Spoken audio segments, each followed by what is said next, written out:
Sveiki visi Lietuvos kultūrizmo akademijos fanai, stebėtojai, žiūrėtojai ir gerbėjai. Šiandien sveikinamės pas mus svečiuose. Turime čempioną, tautos mylėtinį Andrių Talačką. Ačiū labai, kad atvykai. Šiandien pašnekėsim galbūt apie daugiau asmeninius dalykus, kaip jie derinami su profesinio sporto. Tikėsimės atvirų komentarų ir pasidalinsim visomis informacijos žiniomis su jumis. Vienas turbūt iš dažniausiai klausiamų dalykų yra toksai dalykas, kad visur į viską atsiremia finansai. Ir šitas sportas tikrai nėra tas sportas, kuris būtų labai pigus. Tai kokią kainą yra išvažiuoti į Europos čempionatą? Kiek visą tas kainuoja? Kiek, tarkim, pavyzdžiui, jums, kaip sportininkui, kainuoja visas tas etapas, kelionė, užlipimas ant scenos ir gal galėtum su mums pasidalinti? Jo, tai tikra tiesa, čia nėra pigus šitas sportas ir kalbant apie maistą, papildus, kelionės, pasiruošimą, visą išlaidų tikrai būna daug ir aišku, dar priklauso nuo rezultatų, jeigu rezultatai būna geri tais metais, tai kažkiek dar federacija kažkiek tai dengia tas kelionės, kompensuoja, tai kažkiek už laimėjimus duoda tų pinigėlių, bet aišku, ten toli gražu iki visko kiek kainuoja, o šiaip vien tik tai kelionė, jeigu taip nekompensuoja į pasaulio čempionatą, išvažiuoti su startiniais mokesčiais, su viskuo apie 1200-300 iki 1500. Tai tiesiog tik kelionė? Tik kelionė. O dar kur kitos varžybos, jeigu per sezoną būna kokios 4-5 varžybos, jom reikia pasiruošti, sudalyvauti, mityba, papildai. Visumoje iš tikrųjų gaunasi ta suma kažkur tai 4-5 tūkstančiai. 4-5 tūkstančiai sezoniukas. Grubiai jo, kažkur tai. Tai jūsų mėno pasiruošimo eigoje maždaug kaina be kelionių? Aš iš pradžių dar skaičiavau, bet po to jau kažkaip pasidarė liūdna ir kažkaip kada tai tampa jau gyvenimo būdas. Tu taip ten tuos vitaminus, mineralus ten stengiasi surinkti bet kokią kainą. Ta prasme, papildai reikalingi, maistas irgi reikalingas. Tai belieka jau jeigu išlenda kažkokios tai išlaidos, papildomos kelionės, dar kažkas, tai vat tie dasipliusuoja. Bet sakau, sezonas kažkur va taip plius minus apie 4-5 tūkstančiai. Kalbant apie, tarkim, startinius mokesčius, vidurkis užsienyje. Startinis mokestis dabar vat šiai dienai pasaulio čempionate, vat kai dalyvau rudenį, tai 350. Kažkas tai buvo. Čia kategorija vienai kategorijai, bet jeigu tu nori dar dalyvauti kitoje kategorijoje, tai papildomai kainuoja apie 100-150 eurų. Šiaip dažniausiai kiek kategorijų dalyvauja? Dažniausiai dabar paskutiniu metu 2, bet buvo ir 3 dalyvaudavau, net dar poriniuose dalyvaudavau. Tai būtų porinių, vyrų ir master kategorijos. Tai ir Europa ir pasaulis buvo po 3, o dabar kaip Julita nesiruošė, nes kažkaip su Julita dažniausiai poriniuose eidavo. Julita Sunytė, tai dabar gaunasi 2 kategorijos. Tai papildomai už tą vieną kategoriją reikia dasimokėti visą laiką. Kadangi jau šiek tiek paklibinau, kaip sakoma, tą varžybų temą, tai norėčiau tiesiog tavęs paklausti tokio esminio dalyko. Aš manau, kad kiekvienas žmogus turi kažkokių sėkmių, nesėkmių. Tai tarkim, varžybos. Manau, aišku, kad didžiausia emocija duoda kuo didesnė scena atletui, kuo didesnė emocija. Tai kokias galbūt įsimintiniausias varžybas galėtum įvardinti per savo visą karjerą, kokios teko dalyvauti, kurios kažkuom kitokios buvo negu visos, kažkuom labiau įstrigo, labiau įsidėmėjo ir panašiai. Ar yra tavo patirtyje tokių kažkokių pastebėjimų? Yra. Vat kai buvo COVID-as, aš kažkaip pirmą kartą pradėjau ruoštis, tada nusprendėm ruoštis Europos čempionatui. Po to turėjo būti pasaulio čempionatas.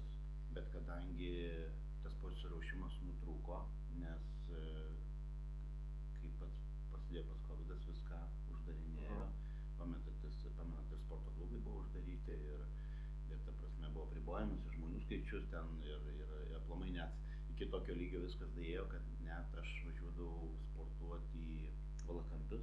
Aha. Valakampiai lauke. Yra Vilniuje esančio mikrorajone, miško apsuptyje padaryta lauko sporto salė, kur visas inventorius yra padarytas iš medžio rąstų, geležies struktūrų ir panašiai, žiauriai labai jauki vietelė. Tai klausytojams, kurie gyvena ne Vilniuje, tiesiog bandžiau papasakoti, kokią išvaizdą tos mūsų salės. Tai tokiom sąlygom reiškia žmonės sportuot nori, kad net tarzaniškai keliauja į mišką kilnot rąstų.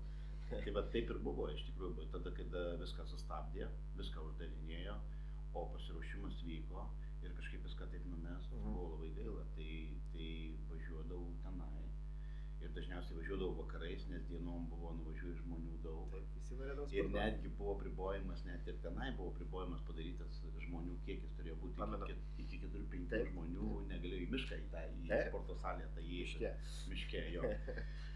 Tai va, tai važiuodavau vakarais, dėdavau žibintuvėlį ant medžio ir taip sportuodavau. Taip, šneka čempionas, žiūrėkit, ant kiek žmogus turi potencialą sportuoti ir noro, kad pasimokykime visi. Tai va, tai taip gavosi, kad tas visas tas baigėsi ir kažkaip prasidėjo vėl pasiruošimas, kadangi turėjau šiokias tokias sąlygas sportuoti.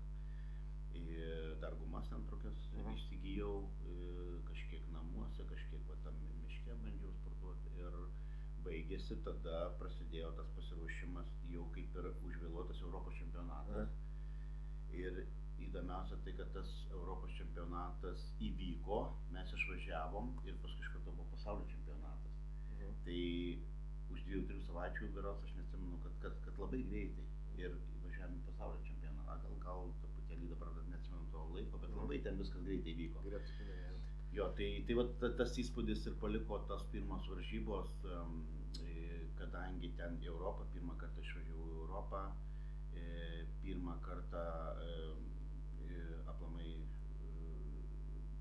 bandėm daryti su treneriu dar tą formą, bandėm sutilpti į kategoriją iki 90 kg ir kažkaip labai sunkiai sekėsi, labai reikėjo save spausti į tuos labai rėmus, ten ir badaut reikėjo ir su vandeniu aišku žais, kad sutilpti į tą kategoriją.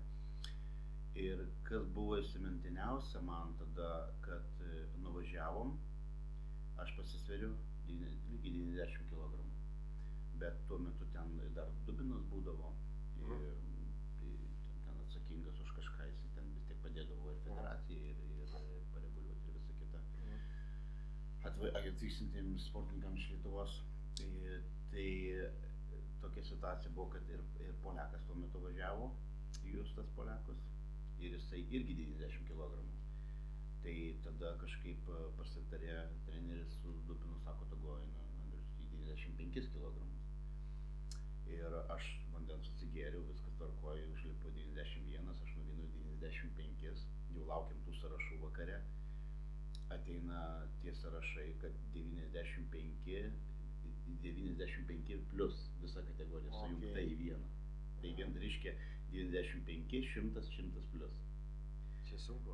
Tai va, tai sunku buvo ir aš kažkaip labai nusiminiau, galvojau geriau, ar būčiau ėjęs į tą 90, nes ten ir Lietuvos sportininkų daugiau buvo atvažiavę, ir Kudelis buvo, jisai ėjo iki 100, turėjo iki 100, 100 plus tikriausiai jisai turėjo. Ir dar tuo metu, pamenu, ruošėsi ir dar vienas sportininkas, irgi iš Lietuvos, irgi 100 plus. Na, kažkaip galvoju, dabar tai čia bus, iš tikrųjų vėl papuoliau. Tai ir va ta situacija pati buvo ir kažkaip nedrąsu ir galvoju, bet jau kaip bus, tai bus, nes iš tikrųjų jau savo kategorijai neteks sudalyvauti, tai reikia krautis ir eiti į aukštesnę kategoriją. Tai treneris, susiskambinom su treneriu, nes tuo metu negalėjo atvažiuoti jisai, nes ten buvo irgi apribojimai. Kažkaip ten reikėjo tas tyrimus pasidaryti, buvo tas laikas, kad ten daugiau baderio buvo. Ir ką treneris sako, kraukis, valgyk viską iš eilės, jis sako, turi laiko, ten 2-3 dienas. Nu tai aš viską padariau. Ir taip užsikroviau, kad Jūs spėjai iš 91 kg, nu, sakykime, tai dienai buvo Pradinio. 90 pradinio iki 97. O, prašau, per kelias dienas įmanom priaugt svorį. Jo. Ir likau trečias. Prašau. Tada Europoje trečias. Ir labai aišku buvau apsidžiaugęs. Po to buvo pasaulis vėl išvažiavau irgi likau trečias. Ir va tokia mano Europos pasaulio pradžia buvo. Debiutas tikrai stulbinantis. Jo, tai gavosi taip, kad ir Kudelis dalyvavo tada, ir Remigijus dalyvavo, ir Poliakas, man atrodo, tada tapo Europos absoliučių čempionų lyg tais metais. Ir tai tas labai įsimintina buvo, kad atrodo darėjai formą spaudėsi, o po to viskas apsivertė, turėjai kaip tik sukelt tą svorį ir kad išeiti į aukštesnę kategoriją ir ten su tais didesniais varžytis. Bet jeigu žmogus, sportininkas yra geras, tai aš manau, jis geras kiekvienoje kategorijoje ir kiekvienoje pogrupyje. Nu taip, jo, tai taip ir gavosi, kad iš tikrųjų labai sėkmingai ir labai gerais rezultatais grįžau. O gal yra patirtyje kažkokių kuriozinių situacijų, kažkokių humoristinių, kad, tarkim, pasiruošimo kelionės metu pamesti lagaminai, net ten nuvažiuota, kažkas sumaišyta, kur tuo metu kėlė daug streso, šią dieną kelia juonų šypseną ir toks viskas susitvarkė. Gal tai yra kažko patirtyje kažkokių dalykų, ar viskas sklandžiai? Buvo tokių atvejų, kad mes irgi visą komandą skridom Tauro klubo.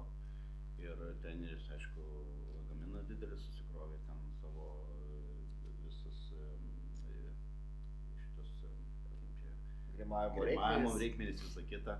Ir gavosi taip, kad mes atskridom, o tas lagaminas liko kažkur kitoje šalyje. Tai va truputėlį buvo streso visiems, galvom kaip čia, ką čia, kur čia.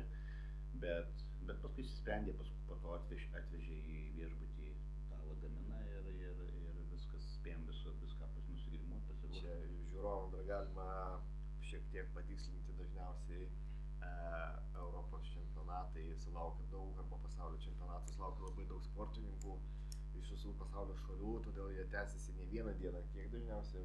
4-5, dabar netgi 5 buvo pasaulio. Tai galim sakyti, visą savaitę, su savaitgaliu sportininkai važiuoja tokią kaip sportinę stovyklą prieš patį startą. Dažniausiai sunkiausios kategorijos būna į tolimiausias dienas, į 5-6 nukeltą. Pati pradžia, jaunimas, lengvesnės kategorijos, moteris ir taip toliau. Tai nuvažiavus, tarkim, dažniausiai būna Santa Susana.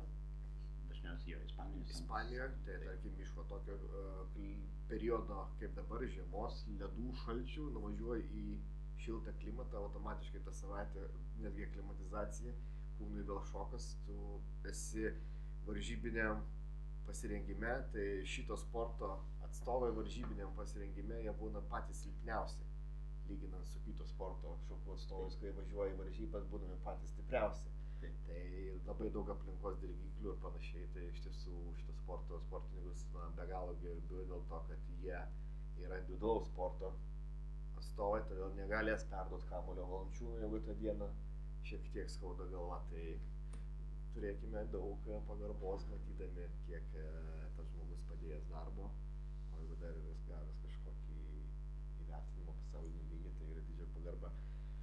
Tai su lagamino klausimais susitvarkė, reiškia. Jo, viskas labai gerai susitvarkė ir tikrai viskas buvo. Taip, kalbant apie tavo asmeninę karjerą, vis tiek, manau, dažnai pagalvoji, čia nežiūrint į kažkokius dalykus, kaip būna kažkokios traumos, įvykiai ir panašiai, bet kiek pats ilgai dar norėtum būti šitame sporte?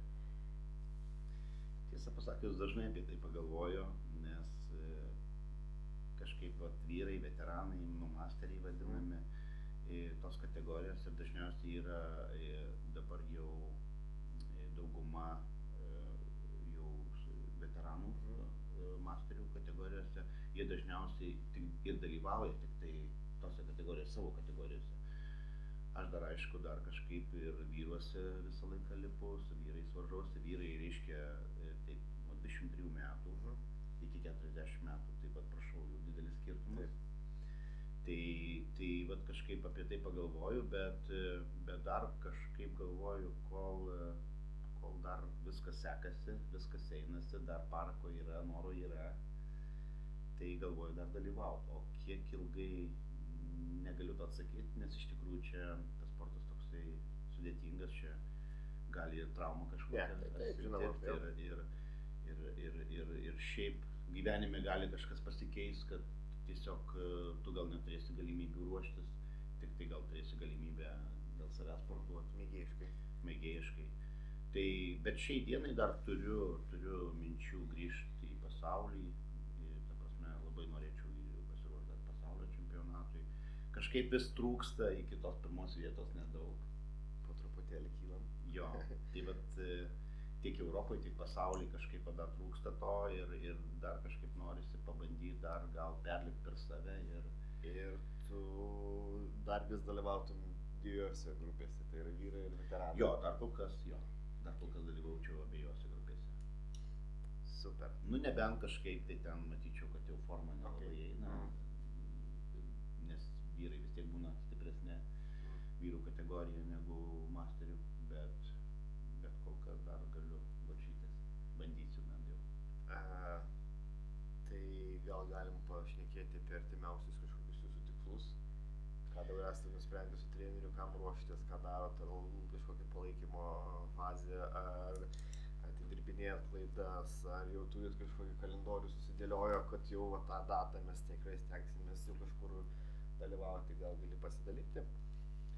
Taip, žinoma, dabar nusprendėm Europą šitą rudenį pavasarį praleisti, Europos čempionatą. Tai čia bus dabar šitas sezonas jo. Tai kadangi dabar 2 sezonus iš eilės dalyvavau, tiek Europoje, tiek pasaulyje, tai kažkaip dabar noriu praleisti, kad kažkiek suspėti pasikoreguoti kūną, pasitvarkyti proporcijas, nes kaip ir vakar forume kalbėjom, tų trūkumų yra ir manau nėra nei vieno sportininko, kuris tų trūkumų neturėtų. Čia tokia sporto šaka, kur tu giliau į mišką, tu daugiau medžių ir tu pataisai vieną tarkim raumenų grupę, pastebi, kad jau kita galbūt kažkiek atsilieka, tada vėl ir taip pat pasaka be galo. Ir arba įdirbio trūksta, tiesiog atrodo tas raumo yra, lyg ten visko užtektų, bet va, trūksta to atsiskyrimo, atskilimo, tų detalių trūksta, tai va tiesiog tas. Tai dabar va yra tikslas atidirbinėti, labai nesinori kelt tos masės, nesinori peržengti šitos kategorijos 100 kg, nes kažkaip nusprendėm su treneriu, kad geriau man likti iki 100 kg kategorijoje ir tiesiog tvarkytis tas detalės, kurios yra arba atsiliekančios, arba tiesiog reikia įdirbio jom. Tai va dabar galbūt šitas sezonas iki rudens bandysiu truputėlį taisyti savo proporcijas. Galbūt tai finale šiek tiek minimalus poilsis nuo to pačio aštrumo tų varžybų, bet su taisyklingu kryptimi darbo. Taip, gaunasi taip, kad iš tikrųjų lyg ant scenos nelipsi, bet vis tiek tas pasiruošimas jau vyksta. Jo. Ir artimiausi tikslai tai pavasaris. Rudenį. Tada būtų rudenį, pavasarį praleidžiam ir rudenį, jeigu norėtųsi grįžti į pasaulio čempionatą. Tai iš tikrųjų metai su puse kažkur to dabar darbo. Tai gal, nu jo, tai kažkur taip, jeigu nuo praeito sezono skaičiuot pabaigos, tai jo. Dažnai, aš manau, sportuojantiems ne tik profesionaliai, bet tiesiog lankantiems sporto klubus, kažkokius užsiėmimus, būrelius, nebūtinai kultūrizmą, procese, eigoje nutinka tokių dalykų, kad žmogus praranda tą vadinamą motyvaciją, tą norą, kažkas jį pristabdo, atsiranda kažkokios problemos, kažkas numuša tą užsidegimą, o tas visas kultūrizmas tuo ir žavi, kad tie sportininkai, jie kaip pamišėliai yra antiek apsaviau įsisiautę į tą visą darbą, į tą visą pasiruošimą, kad atrodo, vat jau jie yra neliečiami, jau pas juos motyvacija upėmis plaukia. Ar su tuo sutiktumėt, ar pačiam tenka kovoti, tarkim, pavyzdžiui, su kažkokiais vidinės demonais, kai kitą kartą atrodo, kad jau palūšiu, arba ieškoti iš kažkokios aplinkos motyvacijos, ar tenka susidurti su kažkokiais psichologiniais, emociniais dalykais. Aš tai manau, kad šitas sportas tikrai gan sudėtingas. Taip, jisai yra sudėtingas ir tikrai tos motyvacijos kitą kartą ir mums trūksta. Aš manau, čia visiems sportininkams trūksta. Ir labai dažnai būna, pavyzdžiui, vat, ir postus meta, kada vat, ypatingai merginos, esu matęs, kad vat, baigėsi varžybos ir sudalyvavo, laimėjo ir sako, va, ačiū treneriui, kad tada mane įkalbėjo, nes būčiau va, tam tikram taške, jau būčiau palūžus ir jau ten mažai trūko vos, kad išlipau, bet va, dėl to džiaugiuosi, kad atsilaikiau. Yra tokių atvejų, kad tu galvoji, darai, o čia tokia, nu, vis tiek rutina turi būti labai griežta. Vis tiek, kada įsijungia ir kardio, ir maistas griežtesnis, ir treniruočių daugiau. Ir ta prasme, ir esmė tame, kad visur dar tu papildomai čia tavo tik hobis, dar yra darbai, yra šeima, yra tas anas ir iš tikrųjų pasidaro jau per daug visko, atrodo, kad nu, dėl ko tu čia tą darai, iš tikrųjų būna toksai klausimas, bet aš kaip kitą kartą sakau, vat, jeigu būna bloga diena, geriau tą dieną nieko nedaryti, o pailsėt, kitą dieną atsikeli viską kitom akim žiūri. Va tada vėl pradedi viską nuo pradžių, sakykime ne nuo pradžių, bet ta prasme ta viena diena daug nepagadins, bet jinai daug ir pataiso. Tai geriau jau jeigu taip atsitiko, geriau tą dieną vieną išbraukti iš gyvenimo, neiti išvažiuoti aplamai kažkur kitur, ne į salę, dar kažką nuveikti, kažką kitą, kad atsiribotus, pailsėt, duoti mintim ir ta prasme, sakau, tas tikrai padeda ir buvę tokiu atveju ir šiaip taip, šitas sportas jau toks yra, jisai yra sudėtingas. Tai kaip ir pats minėjai, ką tik tai yra tavo gyvenimas, be kurio tu, galbūt net nemokėtum kažkaip kitaip gyventi, net ir neprofesionaliai sportuodamas, jeigu liktum kaip mėgėjas, vis tiek, manau, savo rutiną laikytum ilgai ir nuobodžiai toli.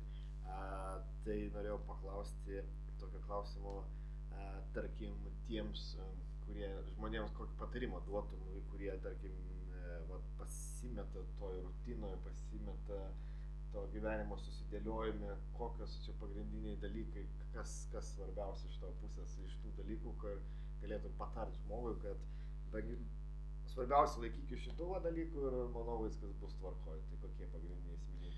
Aš sakyčiau, gal yra tas dalykas, kad ne visą laiką akcentuoti tik tai varžybas. Tai turėtų būti kaip ir gyvenimo būdas. Tai sveika mityba turėtų būti ne tai, kad tik tu atrodai gražiai, bet tu jautiesi gerai. Tai vat kada tą dalyką supranti ir tu susidėlioji tą maistą, nes tu žiūri į tai kai ne tai, kad tau... Nedarbas?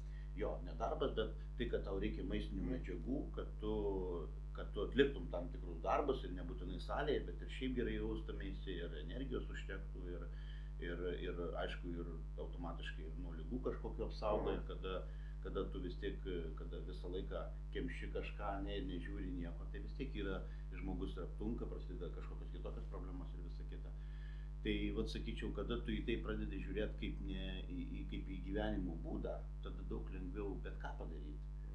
Ir pasiruošti tom varžybom. Ir esmė tame, kad gyvenimo būdas tai tavo į salę nuveita, ne tik tai jau skiriasi etapai. Tu dabar eini kaip oksizinė, eini, pavyzdžiui, vienu tikslu, kad taisyti proporcijas. Po to atsiranda kitas tikslas, kad pasiruošti varžybom. Jeigu tu ten įjungi kardio, tu vėl pagalvoji, kad tau reikia greičiau paruošti tą formą geresnę pačiom varžybom. Atsiranda tam tikri tikslai. Ir va tu tikslus, kada vieną po kito tuos tikslus dėliojasi, ir kažkaip visumoje gaunasi, kad ar vienu sezono metu, ar kitų sezono metu vis tiek gaunasi, kad tavo gyvenimo būdas ir tai nėra labai netampa taip sudėtinga. Tik tai nebent jau ten kraštutinumai po to atsiranda, kada jau reikia laikas spaudžia, reikia sutilpti kategoriją, arba dar matai, kad tau forma nelabai eina, reikia dar pasispausti, tada va jau atsiranda ta streso būsena, žaidimai su maistu, su angliavandeniais, o tada ir gal atsiranda tas kad aš gal nieko nenoriu, arba man labai sunku, arba dėl ko šitą darau, bet kada viskas jo palaipsniui eina ir jeigu viskas eina, tai tikrai tai kaip normali diena, tai tada gaunasi paprasta viskas. Aš tai manau, tai dar labai daug kas priklauso nuo to, kokioje tu aplinkoje ir su kuo dirbi. Tai aš dar galėčiau pridurti tokį dalyką, mano pastebėjimas, prašysiu tavęs šiek tiek pakomentuoti, kiek, tarkim, pavyzdžiui, treneris jums reiškia visame šitame, nes treneris yra ne vien tas žmogus, kuris tiesiog parodo, nurodo kažkokius techninius dalykus, bet treneris yra, aš manau, kad irgi tikrai geras psichologas, palaikytojas ir tas motivatorius bei mentorius, tai koks, tarkim, jūsų tas sąryšis su treneriu, ar yra stiprus, ar bendradarbiaujat jau tikrai jau 100% vienas su kitu, ką galėtum pakomentuoti? Šiaip labai svarbu, koks yra treneris šalia ir kaip jis tai, ta prasme, kaip jis tave veda, nes būna tikrai taip, kad tau atrodo vienaip, o jis taip sako, va, čia viskas gerai, viskas čia eina, viskas tvarkoja ir ta prasme, čia labai neimk į galvą, čia mes spėsim, padarysim ir panašiai, tas labai motyvuoja.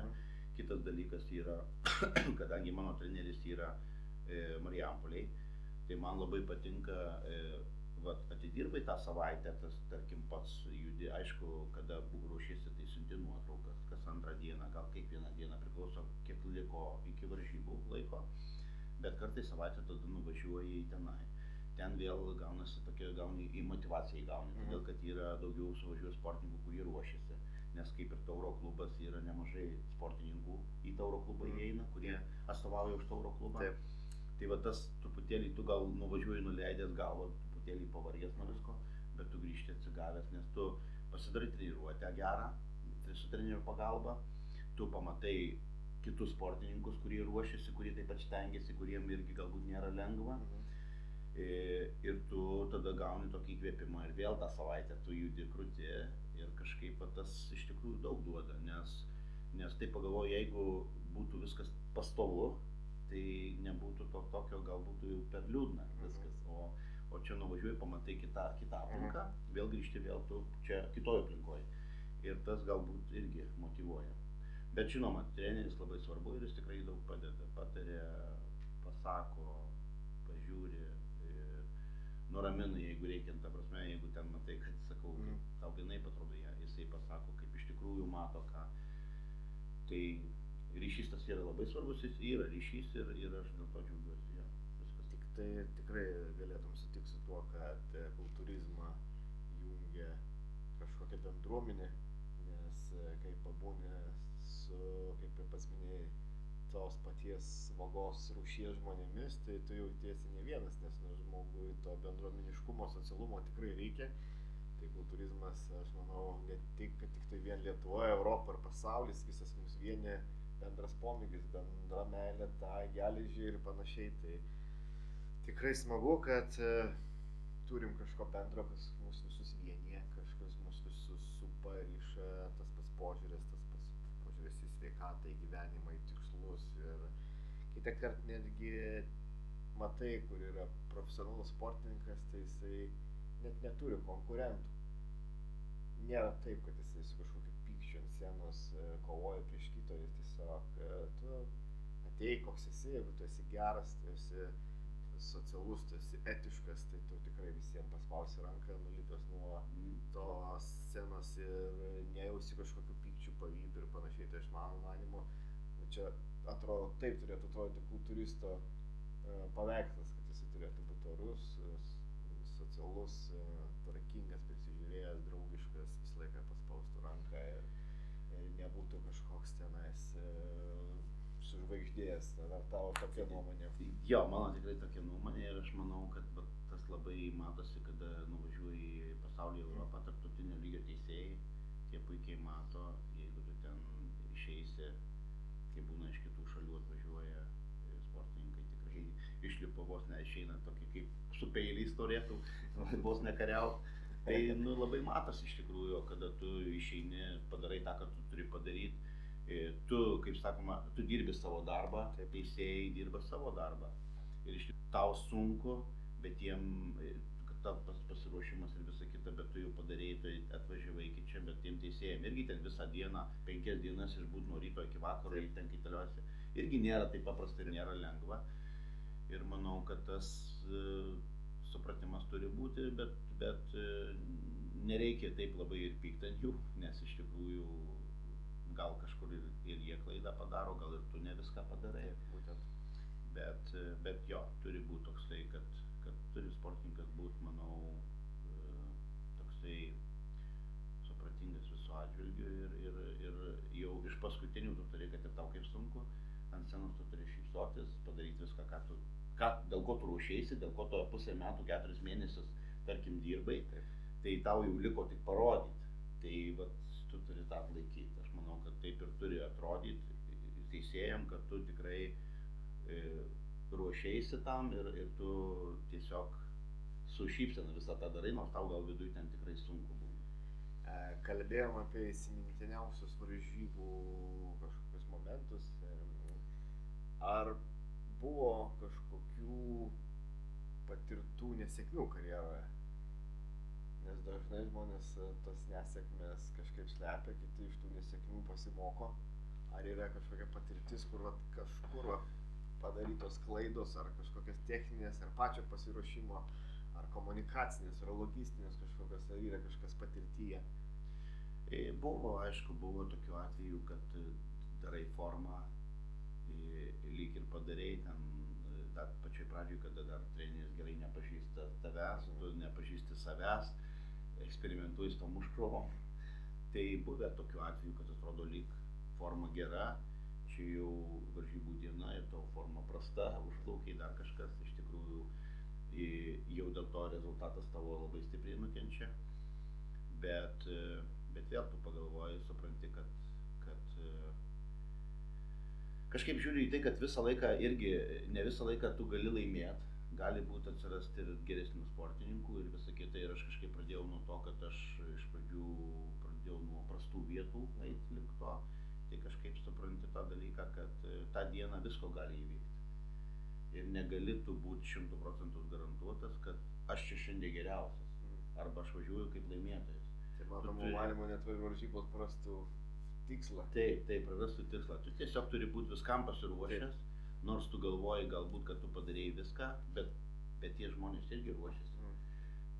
Tai vat, manau, kad buvę tokių atvejų, su maistu vat, ypatingai buvę su tom kategorijom, kad reikėjo, kaip ir sakiau, laviruoti. Buvę tokių ir su tom kategorijom dar kitko buvo ne kartą. Buvo kitą kartą ruošiausi 100 kg, sujungė 100 plus padarė, vėl ten. Bet čia sujungia dažniausiai, kai nesusirenka kažkokios kategorijos. Turi būti 6 pasaulio čempionate. Taip, man atrodo, kad turi būti 6-tukas, o jeigu nesurinko 6-tuko, tai tada būna sujungia kitą kategoriją. Jo, pogrupiais ir tada jau tu neturi pasirinkimo, jau tau tik belieka. Bet čia nėra labai malonus dalykas, kai tu tenka iš savo kategorijos eiti sunkesnė. Aišku, nėra taip malonu, nes tu ruošėsi tai kategorijai. Tu darei viską, kad ir maistą dėliojasi ir spaudai formą, kad tu sutilptum, kitą kartą dar tu sunkiai sutilpi į tą kategoriją, turi perlipti per save, o čia atvažiavai ir tau pasako, kad tu eisi 100 plus. Nu tai va, tai ir iš tikrųjų 100 plus, kur 100 plus, tai ten vėl 100 plus, ką tai reiškia ar 120, ar 130, ar 117. Buvo tokių vat Europos čempionate. Kad ypatingai masterių kategorija labai nedėkinga mano, nes prasideda 90 plus. Tai ką reiškia? 90 plus, tai reiškia 90, 95, 100, 100 plus. Tai va kiek kategorijų į vieną.